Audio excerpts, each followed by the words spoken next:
Robin des Bois Sahraoui est le surnom donné à l'homme à la tête duquel la puissante France offrirait plus de 1000 chameaux moraux vivants. Il s'appelle Ali Ould Mayara et il est né à Tirès, dans l'actuel Sahara occidental, en 1878, dans une famille de guerriers dont il hérite et apprend les compétences du bon cavalier. Il devient rapidement l'un des meilleurs et les plus habiles cavaliers de tout le Sahara, tout en étudiant et en se formant à l'art de la guerre. Il passe sa jeunesse à suivre la tradition nomade sahraoui jusqu'à ce que l'impérialisme français commence à s'installer dans le sud de la Mauritanie, menaçant ainsi les territoires de tout le Sahara.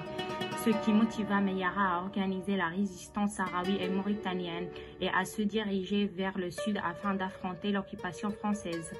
Bientôt, les embuscades commencent et les saisies arrivent, que Mayara lui-même et ses compagnons distribuent dans le désert parmi les populations les plus pauvres, d'où le surnom de Robin des Bois africains donné par l'arabisson Bernard Lopez. Plus de 100 batailles derrière lui ont permis de doter la résistance d'un armement français moderne, mais surtout de consigner dans les annales de l'histoire que le peuple sahraoui était organisé et de fonder sa propre identité, ainsi que sa souveraineté face aux invasions étrangères. Un des premiers affrontements enregistrés a été la bataille d'El Malha en 1909 au nord de l'Adrar, au cours de laquelle les militants sahraouis ont prouvé aux Français leurs compétences de combat et de leadership.